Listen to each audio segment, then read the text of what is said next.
সোমবার মুখ্যমন্ত্রীর গুরুত্বপূর্ণ বৈঠকে ডাক পায়নি তাহেরপুর ও ঝালদা পুরসভা। তৃণমূল পরিচালিত হলেও কেন বৈঠকে ব্রাত্য ঝালদা? বামেদের দখলে থাকার কারণেই কি বৈঠকে ডাক পায়নি তাহেরপুর পুরসভা? পুরসভাগুলিকে নিয়ে গুরুত্বপূর্ণ প্রশাসনিক বৈঠকের ডাক মুখ্যমন্ত্রীর, কিন্তু সেই বৈঠকে ডাক পায়নি বাম পরিচালিত তাহেরপুর পুরসভা। তালিকা থেকে বাদ পড়েছে তৃণমূলের দখলে থাকা ঝালদা পুরসভাও। সোমবার বিকেলে নবান্নে বৈঠকে বসবেন মুখ্যমন্ত্রী। নির্দেশিকা জারি করেছে রাজ্যের পুর ও নগর উন্নয়ন দফতর। সেই নির্দেশ মোতাবেক বৈঠকে থাকছেন না ঝালদার পুরপ্রধান এবং অন্য আধিকারিকরা। এই নিয়ে ঝালদায় শুরু হয়েছে রাজনৈতিক জল্পনা। টিপ্পনির ঢঙে কেউ কেউ বলতে শুরু করেছেন নদিয়ায় একমাত্র তাহেরপুর পুরসভাই বামেদের দখলে, কিন্তু ঝালদার পুরবর্ত তৃণমূলের হাতে। তাহলে কেন বৈঠকে ডাক পেল না তৃণমূল? এর মধ্যে সংকীর্ণ রাজনীতির ছায়া দেখছে বিরোধীরা। ঝালদাকে এইভাবে না ডেকে আমরা মনে করি সমস্ত ঝালদা পৌরসভা এবং ঝালদাবাসীকে বঞ্চিত করা হয়েছে। এর আমরা তীব্র প্রতিবাদ জানাচ্ছি। এটা কোনো মতেই কাম্য নয়। আমাদের প্রশ্ন, একটি গণতান্ত্রিক ব্যবস্থায় কিভাবে একটি সরকার এভাবে ডিসক্রিমিনেশন করতে পারে? বৈঠকে ডাক না পাওয়ার কথা স্বীকার করলেও এ বিষয়ে বিস্তারিত কিছু বলতে চাননি ঝালদার উপপুরপ্রধান সুদীপ কর্মকার।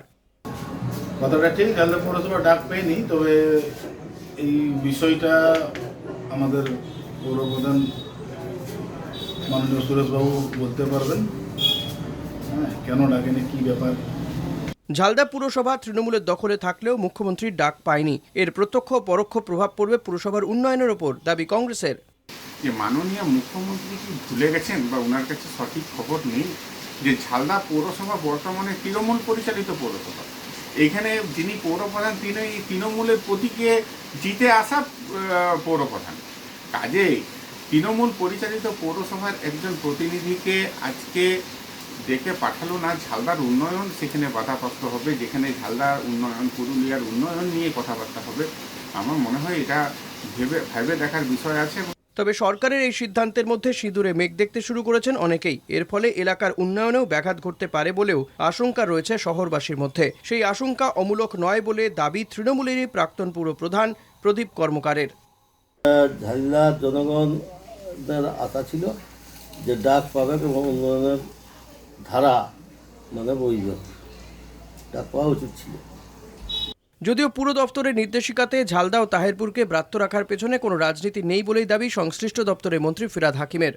এটা আমাদের নিজেদের কোনো টেকনিক্যাল মিটিং আছে, যে পৌরসভার দরকার হয়েছে সেগুলোকে ডাকা হয়েছে, যেগুলো পৌরসভার দরকার হয়নি সেগুলোকে ডাকা হয়নি। আননেসারি কেন চেয়ারম্যানগুলোকে ডেকে নিয়ে এসে কলকাতা পর্যন্ত টেনে নিয়ে আসবো, সেগুলোকে করা হয়নি।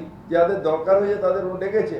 আর এটা আমাদের এতে না, নবান্নয় মিটিংটা, ওখানে মিটিংটাই যাদের যাদের দরকার হয়েছে তাদের ডেকেছে। যাদের পৌর সমস্যা আছে, ওরা খুব ভালো পৌরসভা চালাচ্ছে, ওদের আননেসারি কেন ডাকতে যাবো? এমনিতে একাধিক সমস্যায় জর্জরিত ঝালদা। বাসস্ট্যান্ড নেই, গড়ে ওঠেনি বাইপাস রাস্তাও, নিকাশি ব্যবস্থাও বেহাল বলে দাবি স্থানীয় বাসিন্দাদের। থমকে রয়েছে প্রস্তাবিত সুবর্ণরেখা জল প্রকল্পের কাজও। কিন্তু বৈঠকেই তো বাদ পড়ল ঝালদা পুরসভা। তারপরেও কি সুবর্ণরেখার জল ঝালদা পর্যন্ত পৌঁছবে? উত্তর খুঁজছেন অনেকেই। ঝালদা থেকে হরিনারায়ণ সূত্রধরের রিপোর্ট, কলকাতা টিভি।